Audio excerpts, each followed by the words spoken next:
Um, we're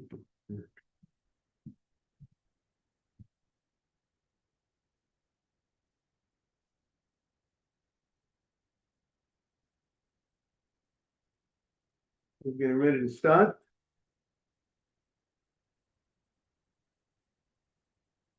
So we've been learning about items, David, that are mukse and then losing its status of mukse, that no longer being mukse, change in status. And the question is, what needs to be done? Does anything need to be done? It's just mere designation. You have to designate forever. Do you just have to designate for this Shabbat? You know, do you have to do an action in the item? There's a lot of different opinions exactly what needs to be done. It might depend on the item that we're talking about. Um, so we're on now 50A. The last thing that we said, we were talking about the choriyot tekel. We were talking about the hard palm branches that became hard, that the leaves have fallen off, and you had cut these branches for the purpose of firewood. So 58, and we said, um, we quoted Rav Asi. Rav Asi says that if you went ahead and you cut them for um, firewood, and then you want to change your mind, and now you want to use it for a bench, the wood, a nice wooden bench, uh, David. So the question is that the fact that you want to use it for a bench, your mindset, is that good enough or not? Do you have to, do you have to tie the wood together to show that it's now be used as a bench? Or is it the mind that you have in mind to use as a bench? Do you have to have in mind that it's a bench, you can make it a bench forever, or just a bench for this Shabbat is good enough? So we had Rav Asi says, Rav Asi says if you just shave, Rav Asi says if you just sit on it before Shabbat, that is enough. Just sitting on it before Shabbat without saying or thinking um, that you're going to use it and sit on it on Shabbat. If I sat on it on Friday, David, morning Asaf, welcome. If I sat on these pieces of wood before Shabbat, that makes it now it's standing for, that's enough to show that it's standing for, that's used for a bench, and that's good enough. It's no longer the mukseh, it's poof, it's gone. It was mukseh because you cut it for wood. Wood is firewood. You're going to burn it. You can't burn on Shabbat. So therefore, you're separated from using firewood as mukseh on Shabbat. You can't move firewood on Shabbat. But now you sat on it before Shabbat. That will remove. Now it's no longer firewood. Firewood. It shows you that it's now a bench. But you said it's a bench, and that's good enough. Even though you think about whether you plan on using it on Shabbat, you don't plan on using Shabbat as a bench. You sat on it. You showed that changes the status when it comes to wood. Even if you didn't tie it together, you didn't do an action in the sticks itself, in the wood itself, and even if you didn't think about whether you're going to use it on Shabbat or not, that's good enough. Even if you think about using it as a bench on Shabbat, that's good enough that you sat on it before Shabbat. And we quoted the Shulchan Aruch, where we saw there's a difference between wood, which can be used as a bench or firewood, and it was only your cutting the wood for the purpose of firewood that made it mukseh, because you could have cut it, people cut it for bench material. So the fact that you thought about using it for a bench, that removes its status. But when it comes to stones innately are not used, and therefore in order for you to make a stone not mukseh, you have to go ahead and designate it forever, right? We said, or maybe do an action in the stone, but designating it forever would make the stone, that would remove the stone, like we said, as a door stopper forever.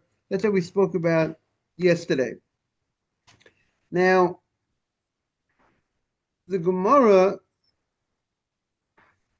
Right, so if we take a look at the Shulchan Aruch again, the Siman Shin Chet, Sif Chav,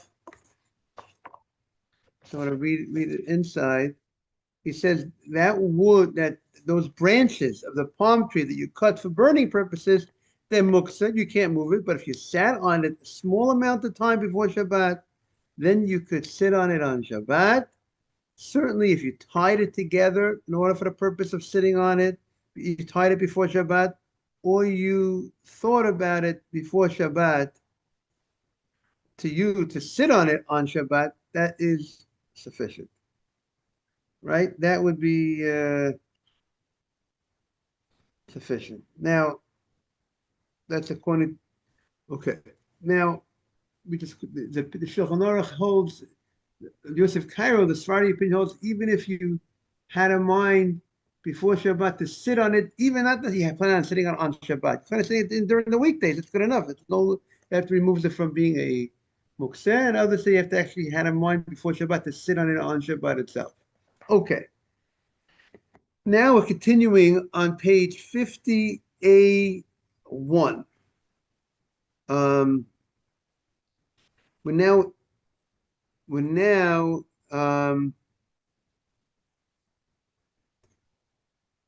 we are 51 in the art scroll. We are on the bottom of the page, right? We just said Rav Asi's opinion. Let's see it again. We just said Rav Asi Amar. Rav Asi says in the art scroll, where is Rav Asi? We have, right? Yeah. Now the Gemara asks, Bishlama, right? You have it, the second paragraph to the bottom on column 2 in 50A1. David, you got it, Bishlama? Right? That's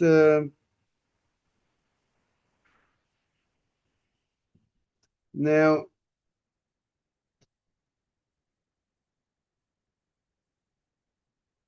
So Rav Ashi Bishlama, the Gemara says, Rav's opinion, he holds like the Tanakama.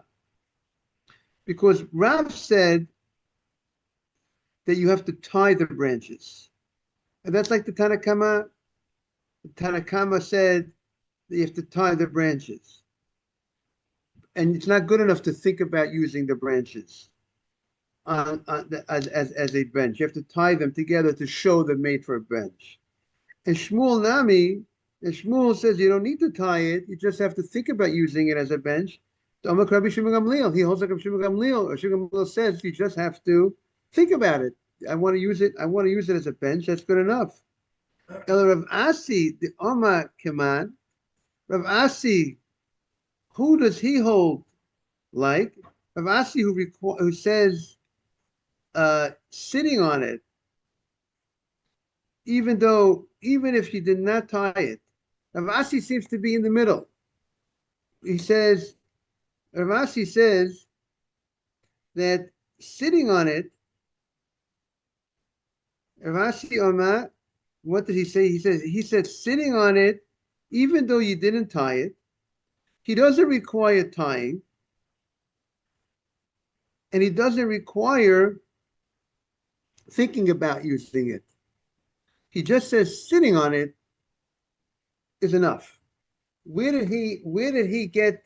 And the way we saw in the Shulchan Aruch, it would seem to be that sitting on it without an action, without changing tying it together, is less, and without thinking about using it for a bench, I just actually sat on it, seems to be the most lenient opinion.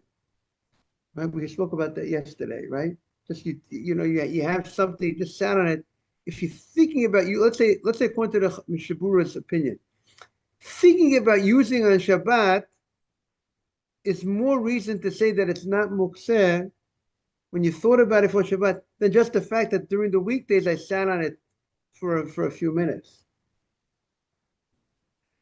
So where did he get his opinion? So Gemara wants to know what's his source. Meaning, if you have two early rabbis who tell us, um, one says you have to tie it. You have to do a real action in the wood to show that it's standing for a chair. And one says you don't need that. Just thinking about using it as a chair is enough. But you have to think about using it as a chair before Shabbat. Where does this other opinion that you used it without thinking about using it for Shabbat? You use it as a bench once is enough. Good morning, Simon. Who is that? Where is the author for that opinion?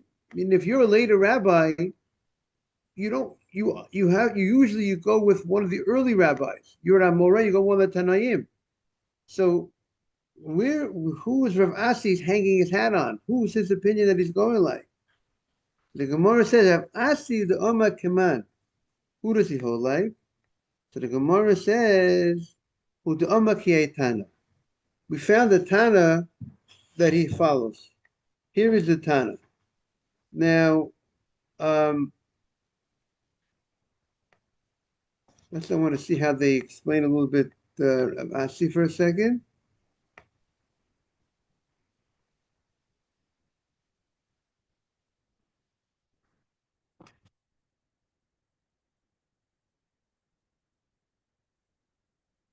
Okay.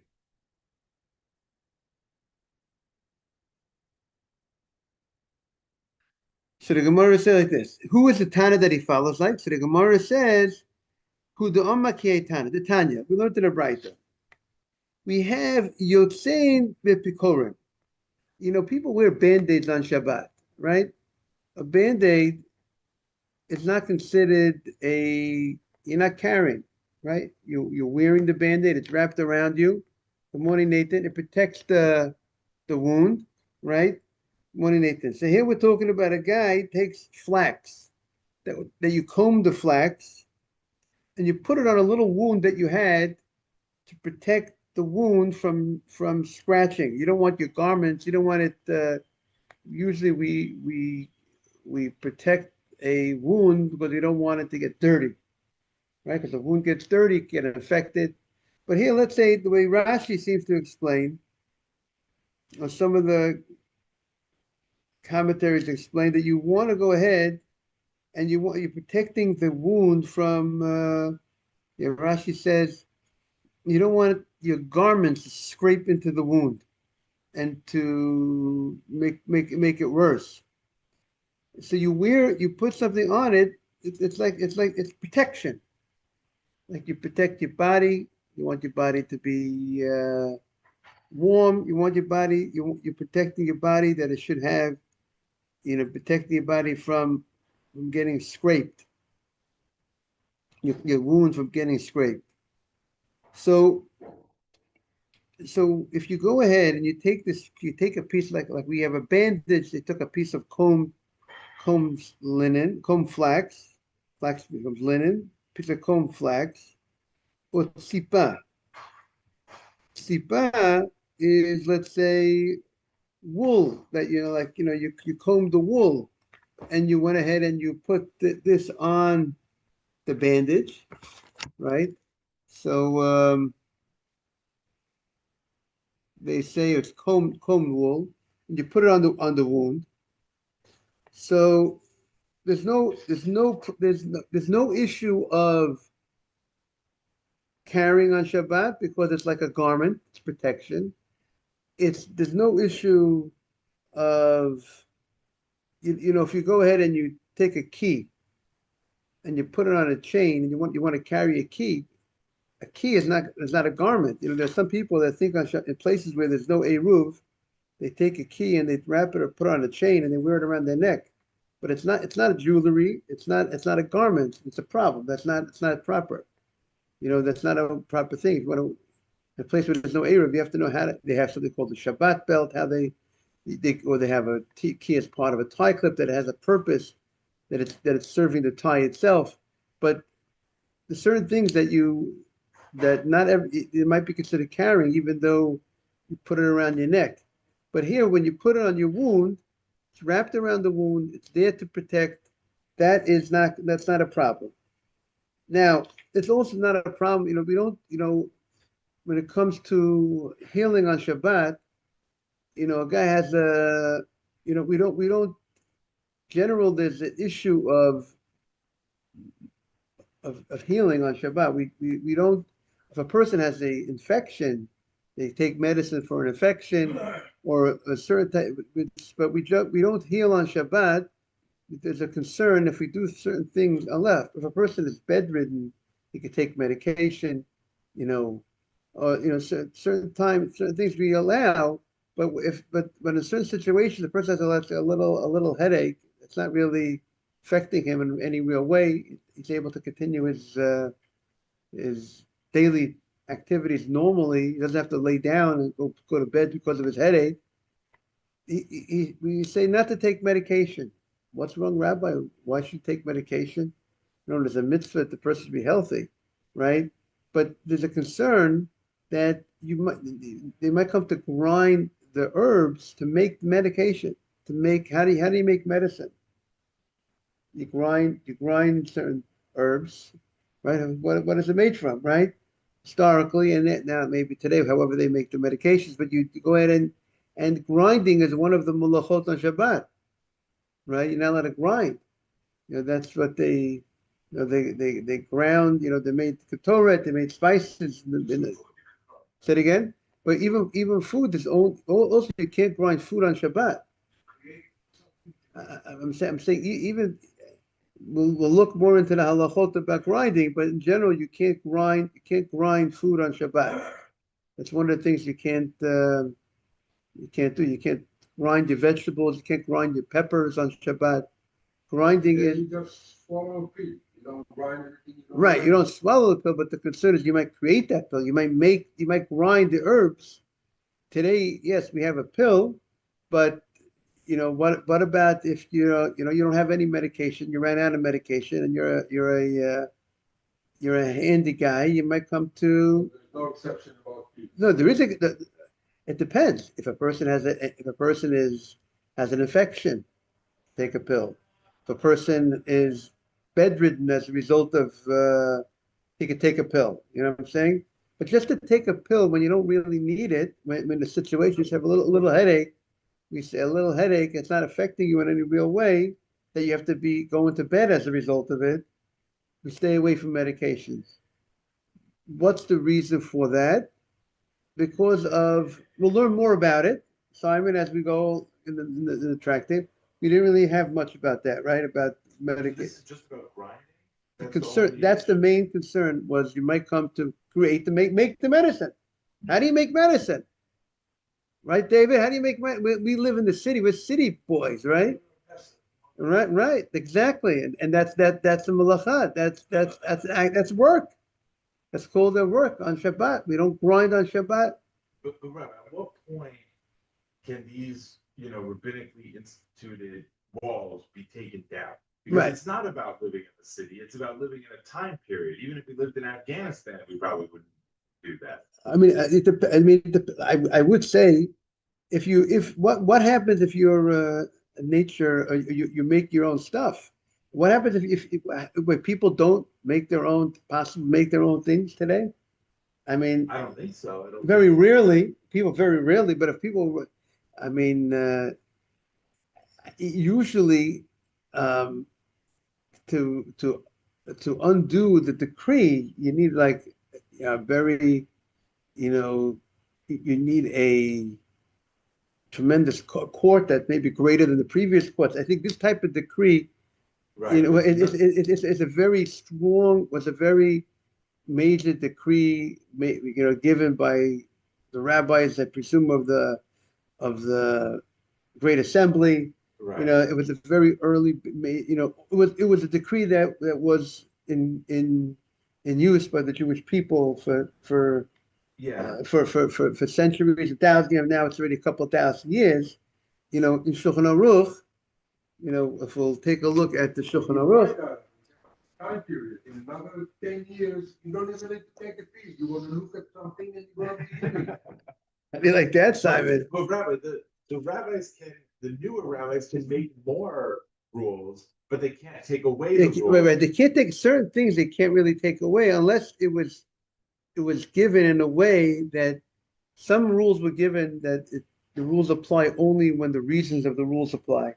Uh-huh. And then some rules apply that you can't, even if that particular reason doesn't apply. Good morning, Kevin. You see, like that's what the Shulchan Aruch in chapter 328 says. Someone who has like some sort of pain, but he's going like a regular healthy man. Yeah. You're on the move. You're taking care of what you need to do. You're not bedridden. Forbidden to do any type of healing because of the concern you might come to grind.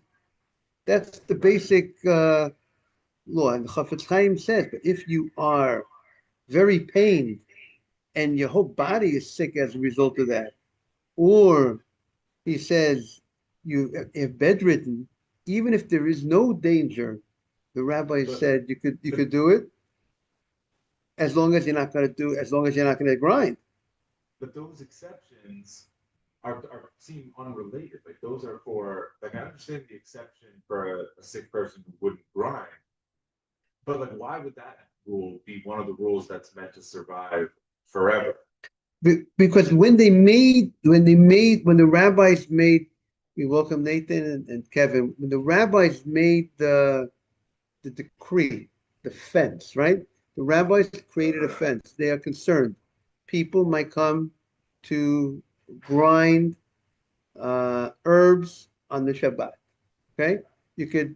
We're back 2,000 years ago, right? It's no big deal. What? Every compounding pharmacy, that's all they're doing is grinding stuff. It's going to go. In the factory though, not the In the regular pharmacy. Shabbat keeper in their home.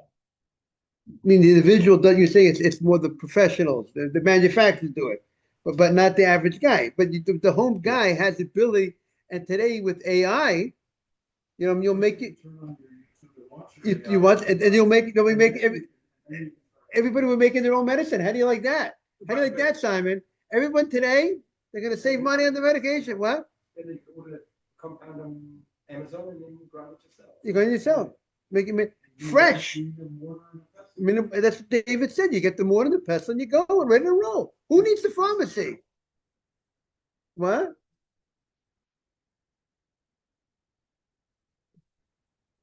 Is this a concern, David? Mortar and pestle. He knows. The man knows.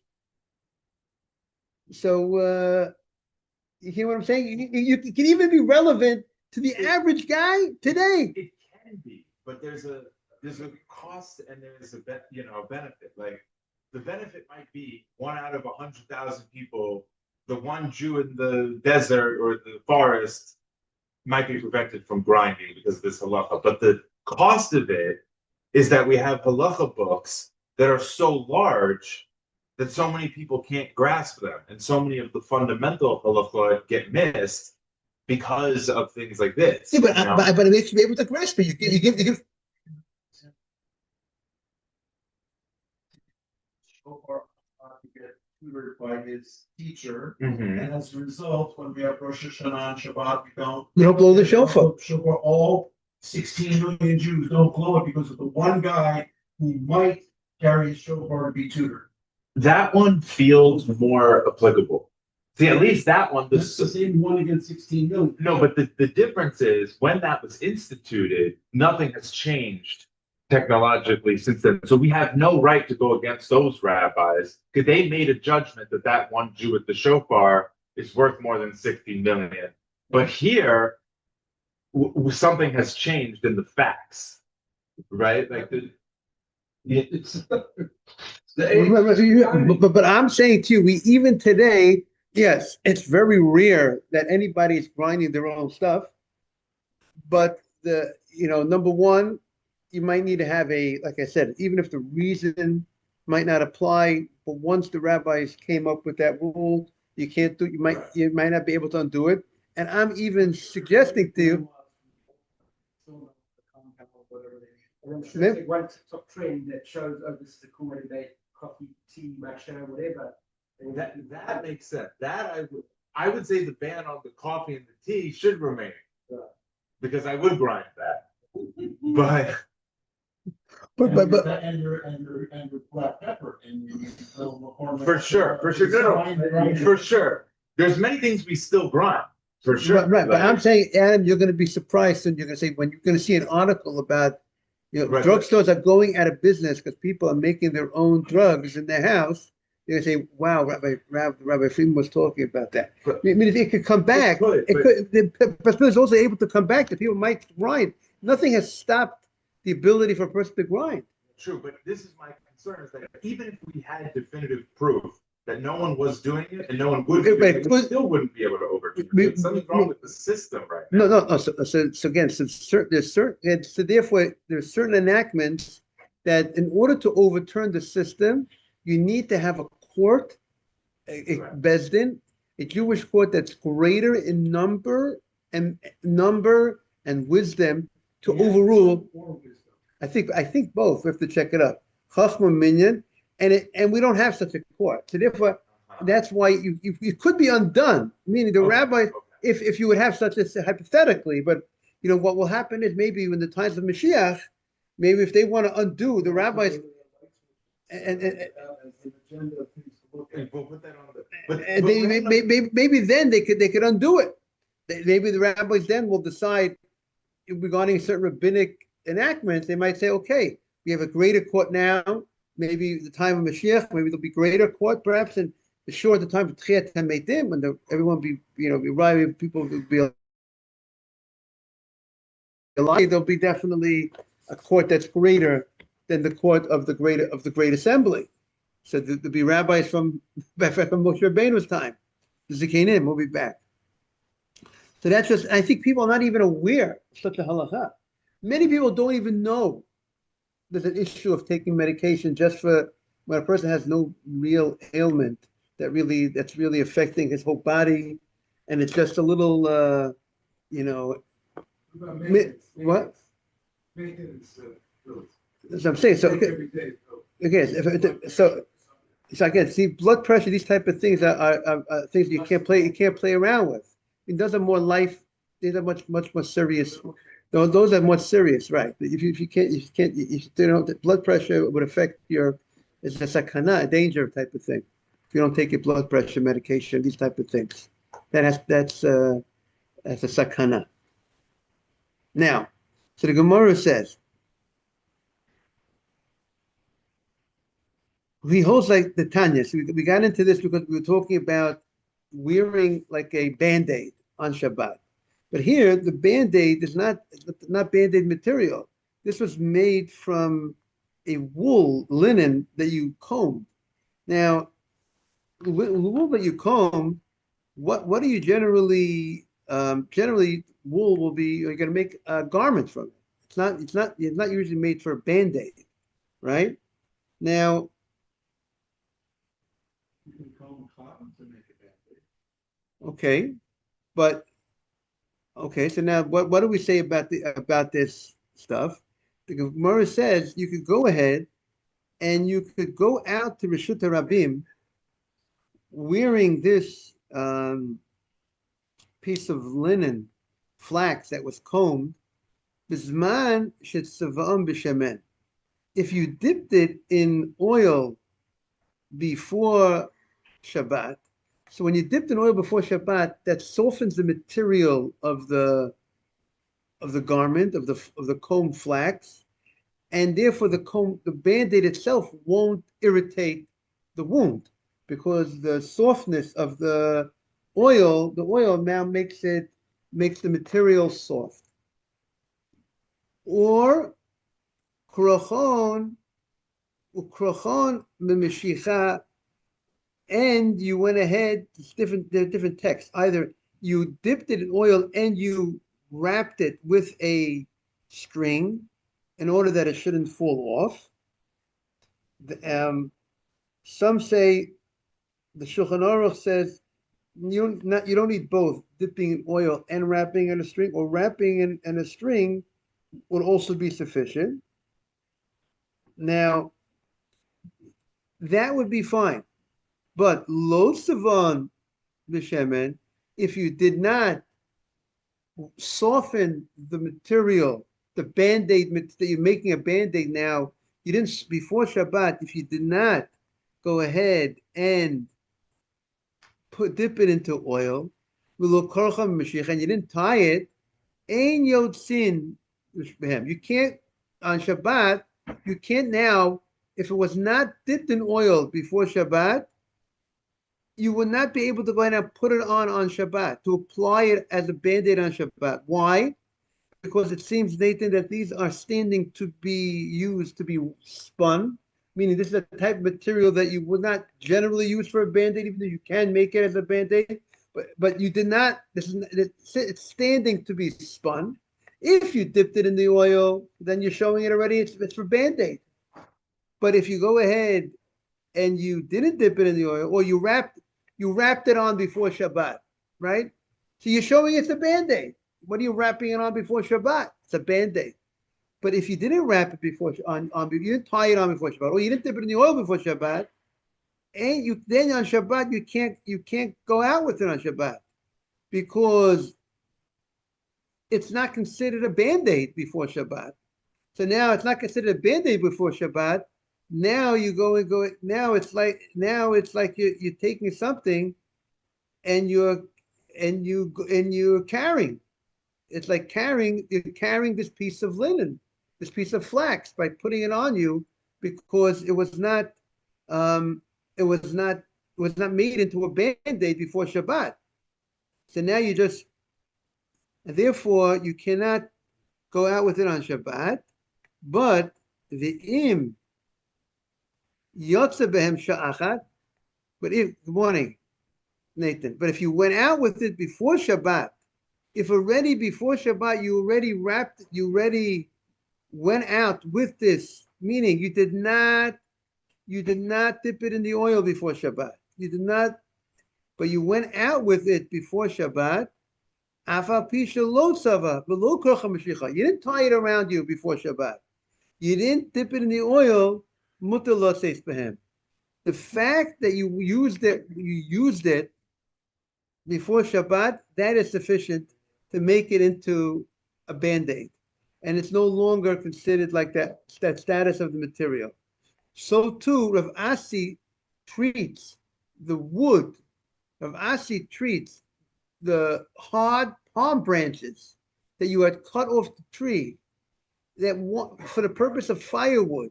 But once you sat on it before Shabbat, that sitting on it before Shabbat, that already changes the status. It's no longer firewood. We don't treat it as firewood anymore, because you used it one time once you used it before Shabbat for the purpose of a bench. Now you could consider it also, it has a status of a bench, and therefore it's not mukseh. And that's what he wants to say is the same story for this material, that if you wore it before Shabbat, even though you didn't dip it in the oil before Shabbat, that you wore it on your wound before Shabbat, that's enough to make it into a Band-Aid. Amar Rav Ashi. Rav Ashi says, Afana nami tanina. We learned in a Braita like this. Or really it's a Mishnah, not a Braita, a Mishnah. Hakasha gabemita. You have stubble, straw, that's on top of a bed. What do you do with that? And you didn't designate it for a bed cushion, for your mattress, Nathan. You have straw. What do you do with straw? You use it for bricks, whatever. You use it as materials for building materials. So therefore, it's mukseh. And if you want to use it now, if you want to go ahead and lay on top of it on Shabbat, you can't move it with. Now we said you could sit on top of mukseh on Shabbat, right? You can't move mukseh on Shabbat. You can touch mukseh but not move mukseh. Most things that you touch move, but many things that have heavy weight don't move. So if you have stubble, if you did not, if before Shabbat you had the stubble on the bed, now you want to go ahead and use it and lay down. Lo yanibiyah, don't move it with your hands. Of mananei begufo, but you could go ahead and move it with your body. You could with your body. That's not a normal. Let's say you have a pile of stubble, a pile of straw. You can't lay down comfortably on a pile of straw. right? David, to be a little uncomfortable, right? But if the stubble is spread out, then it's a little more comfortable. So how do you spread out? You can't take your hands and spread it out. You could, you want to use your foot, your body. That's called klachayat, right, Nathan? It's not the normal way. Muktzeh items, things that are considered muktzeh, that I can't move on Shabbat, have a right to be moved in an unusual fashion. Is that correct, David? You can use muktzeh, you can take your the elbow move, right? Yeah, you left some money on the table. You can take the money, you could knock it right, Simon, with your elbow. Want to kick it with your foot. That's not what the rabbis did not forbade you to that. That's not a movement that the rabbis forbade. That's not a normal movement. And we can explain one of the reasons why the rabbi said you can't handle everything on Shabbat. You might come to carry on Shabbat is one of the reasons. But you don't want to come if you're not handling it in the normal way. You're not worried you can come to carry, right? Especially the fact that you're being careful not to move it in the normal way. That's going to prevent you from. You're on top of your game. You're not going to come carry something outside of public property. So that's one reason. So, but if Would it be permissible to sit on a car bonnet or on a piano? Would it be permissible to sit on a car or on a piano? Just you were somewhere and you needed a place to. Exactly, as long as the piano is not making noise and not moving, it's no problem. I think people have televisions. Some people have televisions in their houses, and sometimes they might put something on the television, right on top of the television on Shabbat, right? People might put a blanket on top of the television on Shabbat, or on the top of some.